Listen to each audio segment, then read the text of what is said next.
আসসালামু আলাইকুম, সবাইকে শুভেচ্ছা জানাচ্ছি। মাসুম মাহবুব। মূল খবরটি দেব আন্তর্জাতিক প্রসঙ্গে। শিরোনামগুলো আগে একটু বলে নিচ্ছি। অবশেষে মুক্তিকামীদের অসাধারণ বুদ্ধিমত্তার চালে বড় রকম ফাঁদে পড়ে গেল মার্কিন প্রেসিডেন্ট ডোনাল্ড ট্রাম্প। পাশাপাশি ফ্লোটিডা নামে যে জাহাজের বেশ কদিন ধরে আপনারা উত্তপ্ত খবর পাচ্ছেন, এটা নিয়ে অসাধারণ কিছু স্টোরি জানাবো।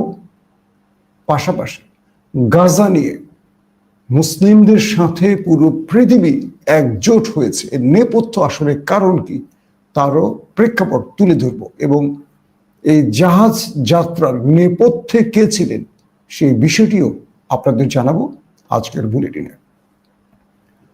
খবর শুরু করার আগে আমার প্রিয় খুব কাছের ভাই ইলিয়াস হোসেনের বাংলা এডিশনের কাপে চা খাচ্ছি, আপনারা এক নজর দেখতে পাচ্ছেন।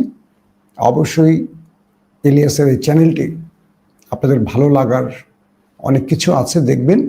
আমি বলছি আপনারা একবার হলেও ভিজিট করে আসবেন। সম্প্রতি ইলিয়াসের চ্যানেল ভিজিটে গিয়েছিলাম, তো তখন এই কাপটি আমাকে উপহার দেয়া হয়েছিল।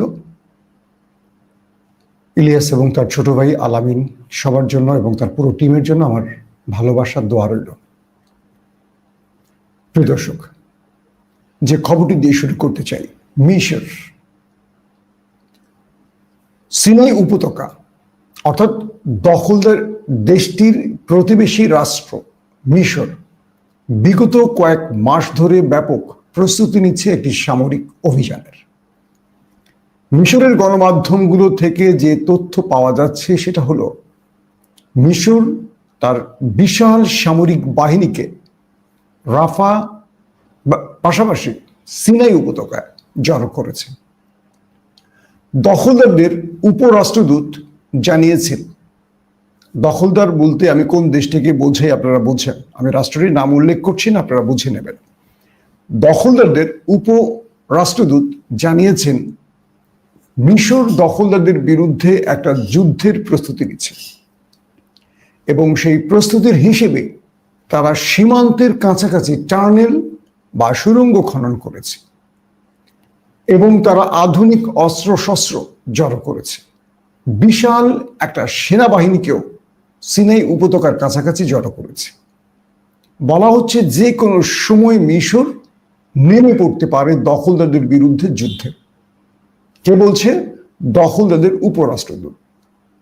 পাশাপাশি এটিও বলা হয়েছে যে হামাসের সাথে মিশর সরকার অর্থাৎ আব্দুল ফাত্তাহ আল সিসি সরকারের একটা গোপন সমঝোতা হয়েছে। আমি বলছি না, দখলদারদের একজন হাই অফিসিয়াল বলছেন, এবং সেই সমঝোতাটি হয়েছে মূলত যে হামাসকে আশ্রয় দেবে মিশর এবং গোপনে হামাস যাতে মিশর দিয়ে গাজাতে অস্ত্র ঢোকাতে পারে এটি না দেখার ভান করে থাকবে মিশর। এতদিন আমরা জানি যে মোহাম্মদ মুরসি তার আমলে রাফা সীমান্তটি খুলে দেয়া হয়েছিল এবং এই সময়টিতে হামাস বা প্রতিরোধ বাহিনী বিভিন্ন দেশ থেকে সহযোগিতা পেয়েছে, আধুনিক অস্ত্র তৈরির বিভিন্ন যন্ত্রপাতি পেয়েছিল। কিন্তু আরব রাষ্ট্র, ইসরায়েল, আমেরিকার সম্মিলিত চেষ্টায় মিশরের মোহাম্মদ মুরসি সরকারকে ক্ষমতাচ্যুত করে আব্দুল ফাত্তাহ আল সিসি। বর্তমানে তিনি এখন শাসন ক্ষমতায় বসে আছেন, এই সেনা প্রধান। তো যখন দেখা গেল দখলদাররা গ্রেটার ইসরায়েল তৈরির খেলায় মেতে উঠেছে এবং এই গ্রেটার ইসরায়েল তৈরির জন্য তারা কেবল ফিলিস্তিন নয়, তারা জর্দান, লেবানন, সৌদি আরব সহ মিশর সহ আরো বহু দেশে তারা আক্রমণ চালাতে পারে এবং সেই দেশগুলোকে দখলে নিতে পারে, এমন একটি প্রস্তুতির হিসেবে পুরো মুসলিম রাষ্ট্রগুলো বুঝতে পেরেছে নেতানিয়াহু ব্যাকগ্রাউন্ডে ভিন্ন খেলা খেলছে আর অন স্ক্রিনে ভিন্ন কথা বলছে। এবং কাতারে আক্রমণের পর আরবদের ঘুম ভেঙেছে। মিশর সেই হিসেবে তার সব রকম প্রস্তুতি সম্পন্ন করেছে। মিশর বলছে আমরা আমাদের নিরাপত্তার প্রয়োজনে সামরিক নিরাপত্তা বাড়িয়েছি। দখলদাররা বলছে যে না, মিশর যে কোনো সময় আক্রমণ করতে পারে। এবং আজকের লেটেস্ট আপডেট বলছে মিশরের প্রস্তুতি এমন হয়েছে যে মিশর যে কোনো সময় ইসরায়েলে আক্রমণ চালাতে পারে, তার সব রকম প্রস্তুতি সম্পন্ন করেছে। আর সেই দখলদারদের হাই অফিসিয়াল যেটি বললেন যে হামাসের সাথে একটা গোপন চুক্তি হয়েছে মিশরের, যদি এটি বা এই তথ্যটি সঠিক হয় তাহলে ধরে নেওয়া যেতে পারে হামাসের কাছে অনেক আধুনিক অস্ত্র পৌঁছে গেছে। কারণ সাম্প্রতিক সময় তুরস্ক এবং মিশর যৌথ সামরিক মহড়া চালাতে যাচ্ছে। এটি হলো দখলদারদের মূল টেনশনের কারণ। আর তুরস্কের president Erdogan Abdel Fattah al সিসিকে যে কোনোভাবে বাগে আনার জন্য চেষ্টা চালিয়ে যাচ্ছেন। এমনকি এরদোয়ান এমনটিও বলেছেন আবদেল ফাত্তাহ আল সিসিকে যে তোমার ক্ষমতাকে লাগলে আমরা টিকিয়ে রাখবো, কিন্তু আমাদেরকে ফিলিস্তিনকে রক্ষায়, গাজাকে রক্ষায় সাহায্য করো। আমাদেরকে তুমি তোমার সীমান্তে মানে ঢোকার সুযোগ দাও, আমার সেনাবাহিনীকে এখানে আসার একটা সুযোগ করে দাও। আর সেই সুযোগটি এবার পেতে যাচ্ছে তুরস্ক। তারা মিশরের সাথে যৌথ সামরিক মহড়া চালাবে। আর এই খবরে দখলদার বাহিনীর ঘুম হারাম, কারণ এখানে তুরস্ক আসবে সামরিক মহড়ার নাম করে, কিন্তু এই সুযোগে তুরস্কের ইন্টেলিজেন্স, সেনাবাহিনী এবং আধুনিক অস্ত্র হয়তো বা হামাসের কাছে পৌঁছে দিয়ে যাবে। এই ভয়টি থাকবে দখলদারদের, নাম্বার ওয়ান। নাম্বার টু হলো নেতানিয়াহু আর ট্রাম্পের মধ্যে বিগত সময়ে যে আন্ডারস্ট্যান্ডিংটা আমরা দেখলাম, সেই আন্ডারস্ট্যান্ডিং ছিল গাজাকে কে কিভাবে দখল করবে। এরপর যখন ট্রাম্প আলটিমেটাম দিল গাজার প্রতিরোধ বাহিনীকে যে এই 20টা শর্ত না মানলে আমরা গাজাকে ধ্বংস করে ফেলব, তখনই খুব বুদ্ধিদীপ্ত, অসাধারণ রাজনৈতিক প্রজ্ঞার পরিচয় দিয়ে হামাস তার নতুন খেলাটি খেলেছে। আমি গতকালকে লাইভে বলেছি, হামাস ট্রাম্পের সকল শর্ত মেনে নিয়েছে এবং বলছে যে তারা অস্ত্র সমর্পণ করবে এবং ইসরায়েলকে এই অঞ্চল ছেড়ে চলে যেতে হবে। পাশাপাশি তারা ফিলিস্তিনের আন্তর্জাতিক অর্থাৎ মাহমুদ আব্বাস সরকারের কাছে, আন্তর্জাতিক স্বীকৃত সরকারের কাছে ক্ষমতা অর্পণ করে চলে যাবে এবং তারা দখলদারদের সকল জিম্মিকে মুক্তি দেবে। আর এতে করে ট্রাম্প খুশি হয়ে গিয়েছিলেন যে তার নোবেল বিজয়টা এবার একেবারে নাকের ডগায়। কিন্তু পাল্টা আক্রমণ করে ট্রাম্পকে বড় রকম ধাক্কা দিল নেতানিয়াহু, কারণ হামাস শর্ত মানার পরও নেতানিয়াহু আক্রমণ করেছে। আর এটি জানতো হামাস যে আমরা সকল দাবি মানলেও ওরা আক্রমণ করবে। আর এই বিষয়টি পৃথিবীকে দেখানোর জন্য হামাস খুব কৌশলে খেলাটি খেলেছে। আন্তর্জাতিক জার্নালগুলো, আউটলেটগুলো বলছে যে হামাসকে এই রাজনৈতিক প্রজ্ঞার খেলাটি তৈরি করে দিয়েছে দুজন ব্যক্তি, একজন রজব তাইয়েপ এরদোয়ান, অন্যজন হাকান ফিদান, তুরস্কের পররাষ্ট্রমন্ত্রী। কারণ তুরস্কের এরদোয়ান জানেন নেতানিয়াহুর ক্যারেক্টার এবং সেই ফাঁদে পড়ে গেছে ট্রাম্প। এখন যখন আক্রমণ আবার পাল্টা হয়েছে প্যালেস্টাইনে, হামাস বলছে যে আমরা যুদ্ধবিরতি করব, মানে আমরা অস্ত্র সমর্পণ করব না, কারণ আমাদের বৈধ অধিকার আছে অস্ত্র আমাদের কাছে রাখার। কারণ যে কোনো সময় দখলদাররা আমাদের উপর হামলা করলে আমাদের নিরাপত্তার প্রয়োজনে এই অস্ত্রগুলো আমাদের লাগবে। ট্রাম্প পড়ে গেছে বেকায়দায়, তার নাকের ডগা থেকে নোবেলটা এখন দূরে চলে যাচ্ছে, হাতছাড়া হয়ে যাচ্ছে। কি করবে এখন ট্রাম্প? কারণ ট্রাম্পের চালে ট্রাম্পকে গুগলি দিয়ে আটকে দিয়েছে প্রতিরোধ বাহিনী।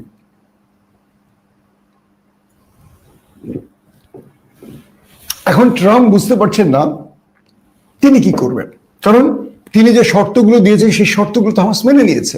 তাহলে যুদ্ধ বন্ধ হচ্ছে না কেন? এখন তো আর হামাসকে দায়ী করা যাবে না। তার মানে এখন ট্রাম্প যদি যুদ্ধ বন্ধ করতে না পারেন, টোটাল ব্লেমটা তার ঘাড়ে নিতে হবে। কারণ প্রতিদিনই জাহাজ ভর্তি করে, কার্গো বিমান ভর্তি করে দখলদার দেশটিকে অস্ত্র দিয়ে যাচ্ছে বিশ্বমরণরা, আর অন্যদিকে পুরো ইউরোপ দখলদারদের বিরুদ্ধে আস্তে আস্তে জোট তৈরি করছে, একটা হচ্ছে, আর বন্ধু হারাচ্ছে নেতানিয়াহু। এখন ট্রাম্প বেচারা পড়ে গেছে মাইনকাচি পায়। এদিকে চীন চমৎকার আরেকটি ডাইনামিক চাল দিয়েছে। বর্তমান সিচুয়েশন বলছে আমেরিকার প্রধান টার্গেট ইরান নয়, রাশিয়া নয়, প্রধান টার্গেট হলো চীন। চীনকে সহায়তা করার জন্যই ইরানকে ধরছে, রাশিয়াকে ধরছে, চীনের মিত্রদের ধরছে। ইভেন পাকিস্তানের সাথে ঘর সংসার শুরু করেছে আমেরিকা, কারণ চীনকে তাদের দুর্বল করতে হবে। চীন করলো কি, এই সময়টাতে বুঝলো যে ডোনাল্ড ট্রাম্প যে হারে তার ট্যারিফ যোগ করছে বা চীনের বিরুদ্ধে একটা বিশ্বযুদ্ধের মানে বাণিজ্যিক যুদ্ধের যে পরিকল্পনা নিয়ে এগুচ্ছে এবং আফগানের বাগরাম বিমান ঘাঁটিতে ঢোকার চেষ্টা করছে, পাকিস্তানে ঘাঁটি করার চেষ্টা করছে, যে নানান পরিকল্পনা ট্রাম্পের, এটা বন্ধ না করলে যে কোনো সময় তৃতীয় বিশ্বযুদ্ধ লাগিয়ে দিতে পারে এই মাথামোটা ড্রাম।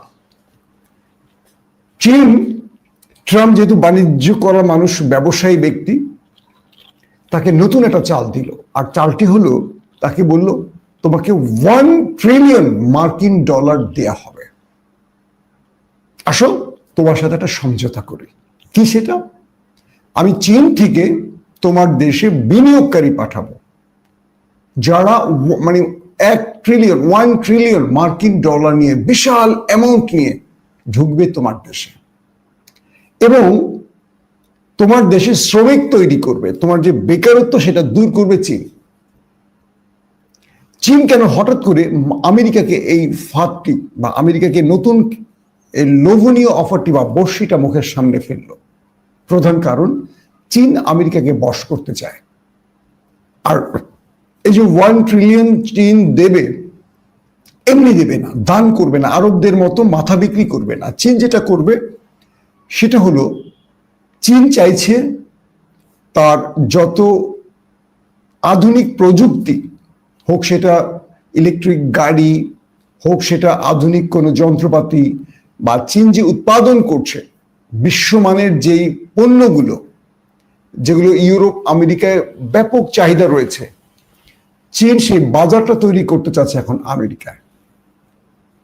চীন এই $1 ট্রিলিয়ন মার্কিন ডলার নগদ টাকা নিয়ে যাবে না, চীন আমেরিকায় কারখানা তৈরি করবে, বিভিন্ন ইনভেস্টর পাঠাবে আমেরিকায়, এবং চীনের তৈরি বিভিন্ন যন্ত্রপাতি, গাড়ি, এটা সেটা, মানে চীনের তো একদম সব আছে, জন্ম থেকে মৃত্যু পর্যন্ত যা লাগবে একটা মানুষের সব চীনের আছে। তো এগুলো চীন নিয়ে এখন ঢুকবে আমেরিকায়, আমেরিকাকে টাকা দেবে $1 ট্রিলিয়ন, আর চীন তার সকল যন্ত্রপাতি বা তার সকল পণ্য নিয়ে আমেরিকা এখন ট্যারিফ মুক্ত পরিবেশ, অর্থাৎ এই বাণিজ্যিক চুক্তির ফলে চীনের সাথে ট্যারিফ যে খেলাটি, এটি বন্ধ হয়ে যাবে। তো চীন কি করবে, তার পণ্যগুলোকে নিয়ে আমেরিকায় উঠবে, অর্থাৎ পণ্য বেচবে। তার মানে চীন যে টাকাটা দিবে সেই টাকাটা আমেরিকা থেকে চীন নেবে, নিজের পকেট থেকে দেবে না। কারখানা করবে, বিনিয়োগকারী পাঠাবে, চীনের টাকা। আবার চীন কি করবে, তার পণ্যটা সেখানে বিক্রি করবে, করে আমেরিকা টাকা নিয়ে আবার চলে আসবে। তো এই চালে বলা হচ্ছে, বিভিন্ন আউটলেটে দেখলাম ট্রাম্প রাজি হয়েছেন, এই $1 ট্রিলিয়ন মার্কিন ডলারের অফারে ট্রাম্প রাজি হয়ে গেছেন, অর্থাৎ চীন তার বুদ্ধিদীপ্ত খেলায় ট্রাম্পকে বশ করেছে। তো সেই সময়টিতে হামাস যখন বলল ট্রাম্পকে, এবার বল তোমার কোর্টে, তুমি সিদ্ধান্ত নাও, তুমি আমাকে যা বলছো আমি মেনে নিয়েছি, এখন তুমি যুদ্ধবিরতি ঘটাও, নতুবা তুমি কান ধরে উঠবস করো, কারণ তুমি আমাকে বলছো আমি মেনে নিয়েছি, এবার তুমি দেখো তোমার বন্ধু, তোমার আশ্রয় থাকা, তোমার অস্ত্র নিয়ে আমাদের মারছে, সে যুদ্ধ বন্ধ চায় না, সে জিম্মি মুক্তি চায় না। এখন মাইনকাচি ব্যয় পড়ে গেছে মিস্টার ট্রাম্প। আসেন এবার আসে ফ্লোটিলা। আপনারা বিগত সময় শুনে আসছেন ফ্লোটিলার অনেক হিস্ট্রি। আমি কিছু হিস্টোরিক্যাল তথ্য দিয়ে আমি চলে যাব, আজকে এটা সংক্ষিপ্ত আকারে বলবো, অন্যদিন লম্বা করে হয়তো আপনাদের বলবো। ফ্লোটিলার ইতিহাসটি, এই যে গাজার উদ্দেশ্যে স্পেনের বার্সেলোনা থেকে যে মানে প্রায় 500 থেকে আরো অধিক বলা হচ্ছে, 500 বলা হচ্ছে, বা তার আরো অধিক মানুষ গেছে গাজাতে ওষুধ খাদ্য নিয়ে, প্রায় 50টি দেশের মানুষ, অজস্র জাহাজ নিয়ে। এই হিস্ট্রিটা দুটো সিগনিফিকেন্ট ঘটনা ঘটাচ্ছে। এক, যে পশ্চিমা দুনিয়া ফিলিস্তিনের বিরুদ্ধে দাঁড়িয়ে ইসরায়েলের সমর্থন জুগিয়েছিল, আজ তারা মানুষের কাছে বোঝানোর চেষ্টা করছে, পৃথিবীকে বোঝানোর চেষ্টা করছে, দেখো আমরা কতটা মানবিক, আমরা কিভাবে এগিয়ে আসছি। এক ঢিলে দুই পাখি মারছে। আমি এটাকে সমর্থন করছি, কিন্তু মেসেজটা খেয়াল করবেন। প্রায় 70% অমুসলিম এই জাহাজ ভর্তি করে তারা রওনা হয়ে গাজায় এসছেন। 30% ধরেন মুসলিম। এর মধ্যে আরবের অধিকাংশ দেশের কোনো মুসলিম নেই।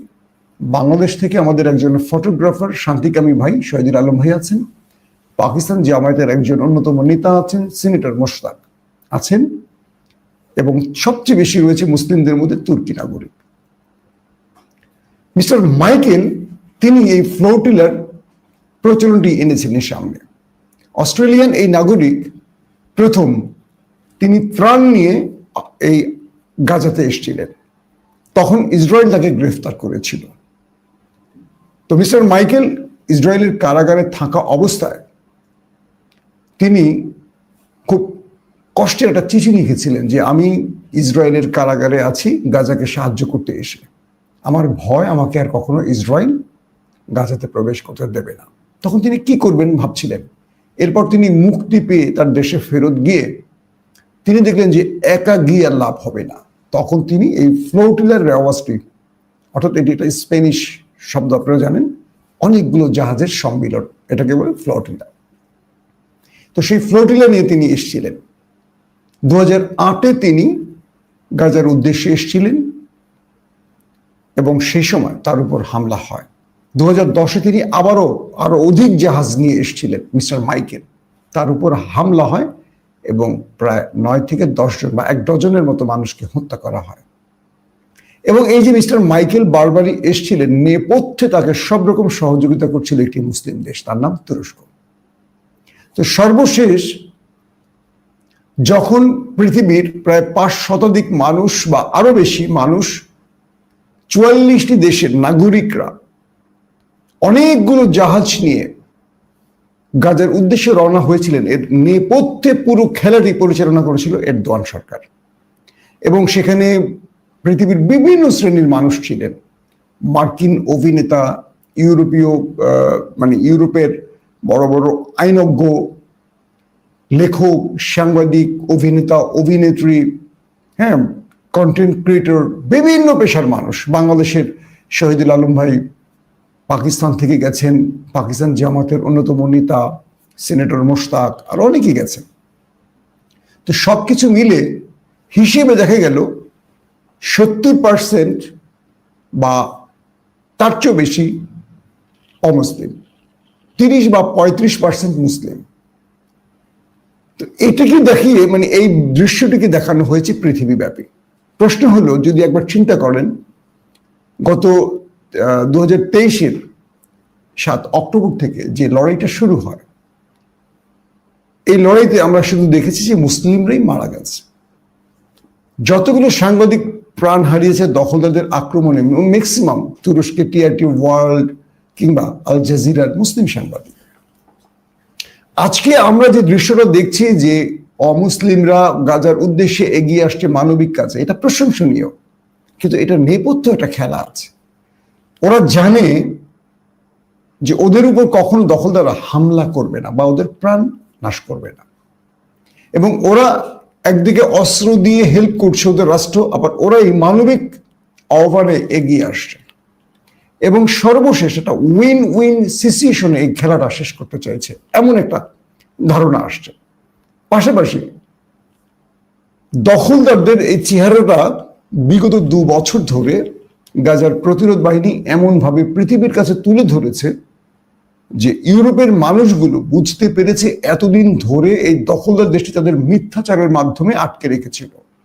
সত্যটা ভিন্ন, এবং সেই সত্যটা জানার পর ইউরোপের মানুষরা এবার স্বেচ্ছায় তারা হুমকি মাথায় নিয়ে চলে এসছে।